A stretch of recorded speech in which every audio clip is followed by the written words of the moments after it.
Cream से हटके भी बहुत से ऐसी टेक्निक्स हैं जिसके थ्रू बहुत जल्दी एजिंग को ख़त्म किया जा सकता है। तो वो कौन कौन से ऐसे तरीके हैं जिनके थ्रू हम एजिंग को थोड़ा सा पहले रोक लें, या फिर अगर एजिंग आ गई है तो उसको हम बैलेंस कर लें, ज़रा कंट्रोल कर लें? जी फ़िज़ा, बिल्कुल। देखिए, सबसे पहले ट्रीटमेंट से पहले सबसे पहले तो आपकी स्किन केयर रूटीन जो है वो फाउंडेशन है, वो बुनियाद है। स्किन केयर रूटीन आपने अपनी पहले ठीक करनी है कि मॉर्निंग में क्या अप्लाई करना है, रात को क्या अप्लाई करना है, क्लेंजिंग कैसे करके सोना है। उसके बाद आते हैं प्रोसीजर्स। अच्छा। अब बहुत सारे, अब एजिंग जब एक दफ़ा स्टार्ट हो जाती है, अब रिसर्च ये कहती है कि आपके 20 ईयर्स के बाद आपका कोलेजन टूटना शुरू हो चुका होता है। उसके नज़र वो 30s के बाद आना शुरू होता है, लेकिन हमें जो प्रिवेंटिव मेजर्स हैं वो लेट 20s या अर्ली 30s में लेना शुरू कर देनी चाहिए। और ऐसे बहुत से ट्रीटमेंट्स अवेलेबल हैं जो कि आपने अपने बेसलाइन पे रखने हैं, जो आप मंथली या 3 मंथली कुछ ऐसे ट्रीटमेंट्स हैं जो आप ले सकते हैं, जिससे आपके 50-60 साल तक आपकी स्किन बिल्कुल यंग रहती है और आपका कोलेजन जो है वो बनता रहता है और स्किन पे एक ग्लो बरकरार रहता है। उसमें मैं जब भी क्लिनिक में पेशेंट्स आते हैं तो उनको मैं गाइड करती हूँ कि 2 तरह के ट्रीटमेंट्स हम डिवाइड करते हैं। एक वो ट्रीटमेंट्स जो हम आपकी स्किन सरफेस के ऊपर कर रहे होते हैं, जो स्किन की ग्लो के लिए हैं, लाइक हम स्किन को बार बार साफ़ कर रहे हैं और स्किन का ग्लो, उसकी पिगमेंटेशन, उसकी दाग धब्बे, छाइयाँ, और अगर एक्स्ट्रा बाल हैं, गैर ज़रूरी बाल हैं, रुआं है जो आपके फेस को एक काला सा मास्क दे देता है, उसको ट्रीट करने के लिए कुछ ट्रीटमेंट्स डिज़ाइन किए गए हैं। और फिर दूसरे कुछ ट्रीटमेंट्स होते हैं जो आपके कोलेजन बूस्टर्स होते हैं। अच्छा। कि जो आपकी कोलेजन के प्रोडक्शन को बढ़ाते रहें और आपकी स्किन की स्ट्रेंथ को बरकरार रखें। तो मैं इन 2 कैटेगरीज में डिवाइड कर देती हूँ प्रोसीजर्स को। तो जो आपकी सरफेस के ऊपर होते हैं वो तो मंथली आपको लेने पड़ते हैं, या फॉर दैट मैटर आपको 1.5 महीने बाद या 2 महीने बाद लेना पड़ता है, क्योंकि स्किन का जो साइकिल है वो 30 डेज़ का होता है।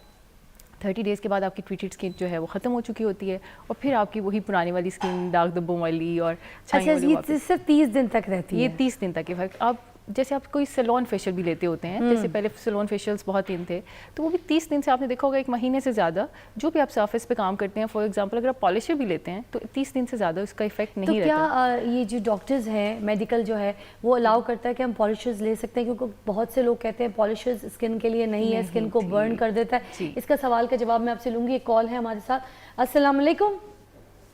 वालेकुम अस्सलाम। आपकी आवाज़ कम आ रही है, ज़रा ऊंचा बोलिएगा। रावलपिंडी से है हमारे साथ उबैद बात कर रहा हूँ। उबैद जी। फिजा जी, कैसे हैं? शुक्र अल्हम्दुलिल्लाह, आप कैसे हैं? ग्रेट। मैंने जैसे कि बताया कि आज जो है मेरे भाइयों के लिए भी स्पेशल शो है, तो आप बताइए क्या पूछना चाहेंगे? एजिंग हमारा टॉपिक है। जी जी, बहन से एक सवाल है मेरा जी। कि मेरी स्किन जो है वो ऑयली है। अच्छा। तो कोई ऐसा टोटका कह लें या कुछ ऐसी चीज़ मुझे आप जो बता सकें कि जिससे जो है ये ऑयली स्किन थोड़ी सी कम हो जाए। दरअसल मेरी नज़र का थोड़ा सा इशू है ना, वीक है। तो वो जो मैं ग्लासेस पहनता हूँ ना, तो वो जैसे मैं काम करता हूँ, मेरा दरअसल मैकेनिकल काम है, मशीनरी से रिलेटेड ना। हाँ। तो ये लेडीज के दुपट्टे वगैरह डिजाइन करता हूँ मैं, दुपट्टे वगैरह। अच्छा। पिको वगैरह का नाम शायद आपने सुना हो। जी जी जी। पिको होती है दुपट्टों के ऊपर, किनारों के ऊपर ना। तो मेरा वो काम है, तो दरअसल मुझे नीचे देखना पड़ता है। तो वो मेरी ऐनक जो है ना वो ढलक के नीचे आ जाती है नाक के ऊपर, ऑयली स्किन होने तेल की वजह से। मतलब इतना तेल है, मैंने ये तो सुना था कि नाक पे तेल आ जाए तो पकौड़े तल लो। ये पहला तेल नाक का ऐसा सुना है जिसकी वजह से चश्मा डिग जाता है। चश्मा नीचे आ जाता है फ्लिप करके। अच्छा, thank you so much Ubaid आपकी कॉल का। मगर आज का हमारा जो टॉपिक है वो एजिंग है, तो इस पे हम आएंगे ऑयली स्किन के ऊपर।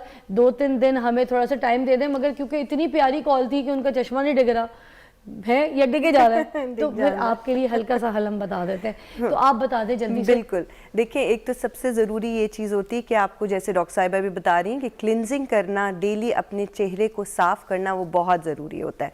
और उसको किस तरह किया जाए, आप एलोवेरा जेल ले लें, एलोवेरा का पत्ता लीजिए, उसके अंदर तकरीबन 2 इंच के करीब वो पत्ता ले लीजिए और उसका जेल निकाल के थोड़ी सी हल्दी, यानी 1 टेबलस्पून अगर एलोवेरा जेल है उसमें 1 चुटकी हल्दी और थोड़ा सा लेमन डाल के एक मिक्सचर बना के रख लीजिए। रोज़ाना जब आप घर पे आते हैं तो वापस आके अच्छी तरह से उसको फेस पे लगा लें। 10-15 मिनट लगाने के बाद उसको हल्के हाथ का रब ऑफ करके उतार दीजिए।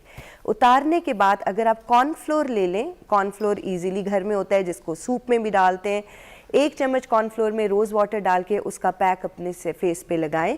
थोड़ी देर के बाद मुंह धो लें, आप वाजिया फ़र्क देखेंगे अपनी ऑयली स्किन में। ज़बरदस्त। एक और कॉल है हमारे साथ, जल्दी से लेंगे। हमारे पास वाक एंड से कॉल है।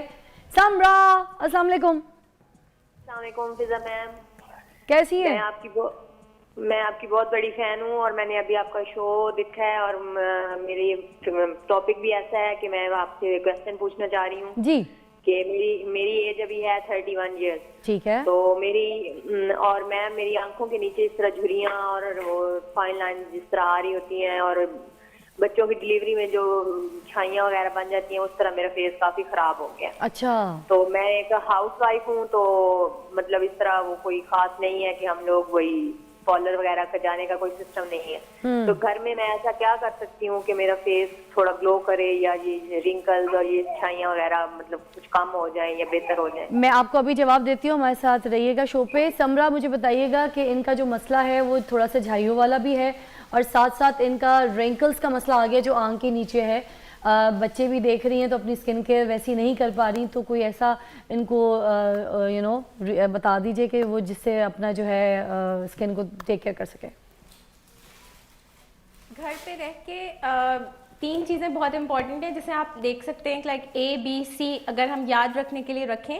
A फॉर एंटीऑक्सीडेंट्स, जिसमें एंटीऑक्सीडेंट्स हमारे डिफरेंट अवेलेबल होते हैं वो, प्लस उसके साथ साथ रेटिनॉइड्स हम स्टार्ट कर सकते हैं। रेटिनॉइड्स क्या होते हैं? विटामिन A डेरिवेटिव्स होते हैं, उसकी क्रीम्स अवेलेबल होती हैं। ठीक है। तो वो एंटी एजिंग प्रॉपर्टीज होती हैं उसकी, और साथ साथ ये आपके मेलाज्मा पे भी काम करता है।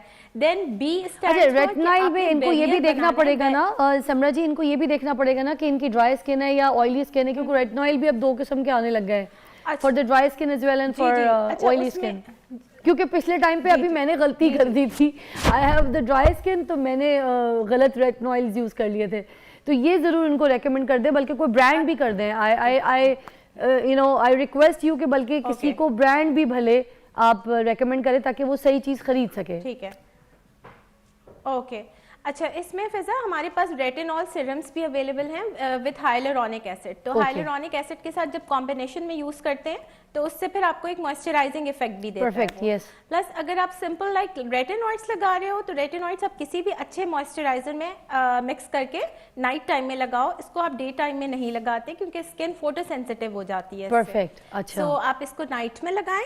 देन सेकेंड स्टेप ये होना चाहिए कि बैरियर, आपने बैरियर बनाना है अपनी स्किन पे। एक सन स्क्रीन आपका बहुत अच्छा एक इफेक्टिव सन स्क्रीन होना चाहिए। अच्छा, अब वो जो आपने हाइलुरोनिक के साथ जो रेटिनॉइल बताया था उसका ब्रांड उनको प्लीज कोई बता दे जाके वो मार्केट में इजीली खरीद सके।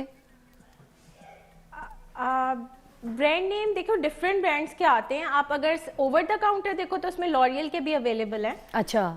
क्योंकि कंपनी नेम हम नहीं, तो लॉरियल में भी अवेलेबल हैं जिसमें आपके पास बहुत अच्छा है ये सीरम जो है इनका। अच्छा, क्योंकि डॉक्टर समरा मैंने बहुत से ऐसे शोज देखे हैं ना, क्योंकि जिन शोज में हम ये तो बता देते हैं कि आप ये इस्तेमाल कर लें, मगर जब तक हम चीज़ या किसी ब्रांड का नाम नहीं बताते ना कि कौन सा सही ब्रांड है जो सही काम कर रहा है, ये कौन सी ऐसी दवाई है, तो उसका अगर जब हम नाम बता देते तो सामने वाला जो पेशेंट है ना उसको बहुत हेल्प हो जाती है। तो मेरे मॉर्निंग शो करने का जो मकसद है ना वो ये है कि मैं उनको उस पूरे कंप्लीट हल जो है उनके सामने उनके लिए आसान कर दूं, जाके तब ईजिली सब कुछ उनकी ज़िंदगी में अवेल हो जाए।